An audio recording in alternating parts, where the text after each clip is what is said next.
It's Sunday, May 21st, 2023. Time for another Fireside chat with Dizzy and, of course, the little rotten fuzzy puppy.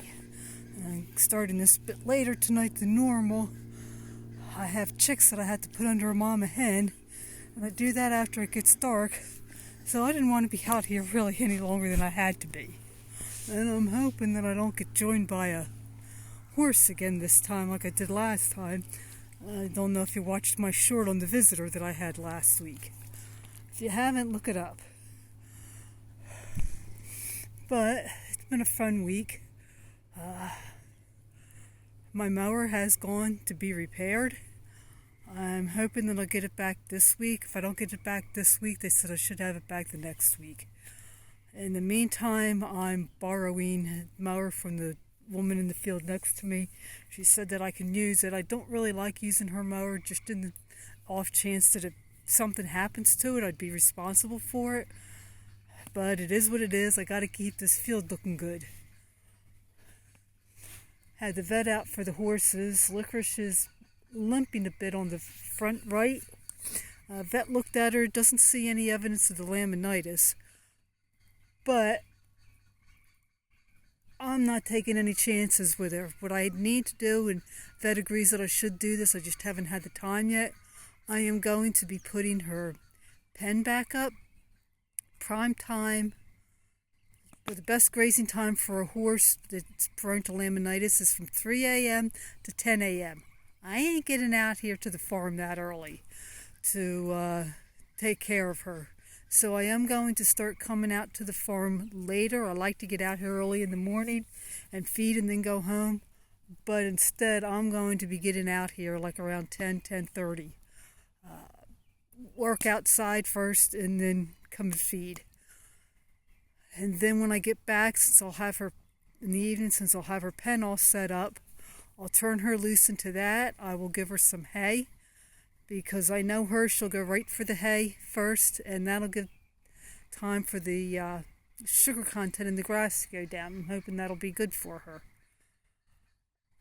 I had eggs hatch out in the incubator. Now, they'd been supposed to hatch out earlier than they did, but the incubator didn't seem to be working, and they did not hatch out when they should have. I did not get a good hatch. Out of 22 eggs, I got 7 chicks. Only problem is 2 of them died. The one I checked, all of them had been fine. I checked on them later in the day. 2 of them were cold feeling. I stuck them right back in the incubator and checked them later. The one died shortly after. The other, I honestly don't know what to make of it. It looked like it was trying to imitate a rabbit. It kept jumping. And I'm assuming it must have had something wrong with it. So I ended up with 5 out of 22 eggs. Now, I do have one other chick. If you watched my video from last week, you know that the farm owner found a single chick, no sign of a mother hen, no sign of any other chicks.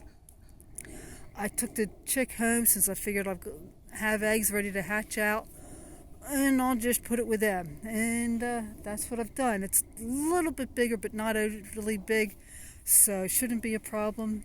The mother that it's going under has only been broody for about a week, but I've done this with her in the past, and she's good. So, and I also have 2 others that look like they've gone broody, so I will be putting eggs in the incubator for them as well.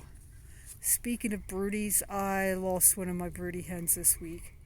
She was older. I'm not really sure how old she was, but she wasn't looking good. And I was keeping an eye on her. Came out the one morning and she was gone.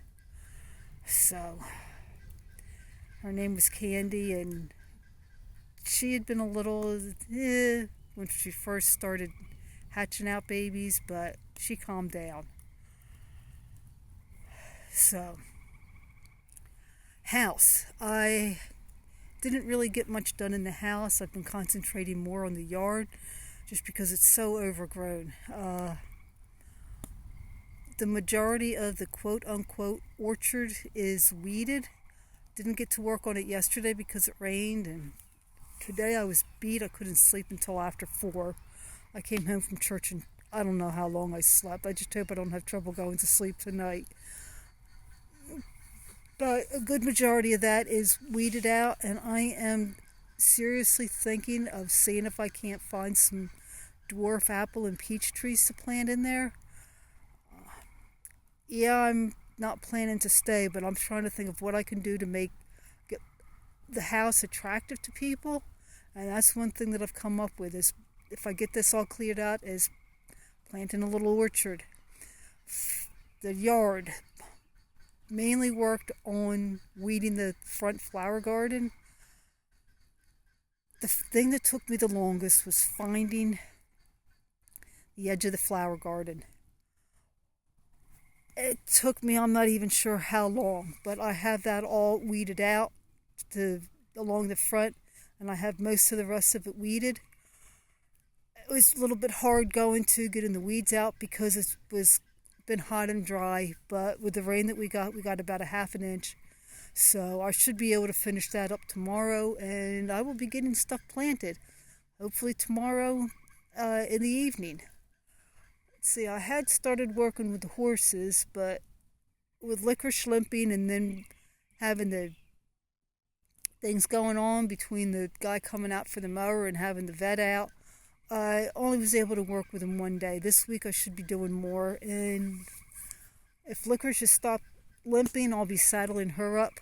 I may just saddle her up and work on mounting and dismounting, make sure she's not moving, and I figure I can do that without really causing her a problem. But that's about it for me. I've got some chickens to move around. The oldest chicks I'm going to move into my separate broody pen, and that will leave that pen open for the hen that's beginning the chicks tonight. And like I said, she's good at it, so this is her second batch. She is one that will be going to Kentucky with me when I move, Lord willing. So I said that's it for me for the week, and I will talk at you later.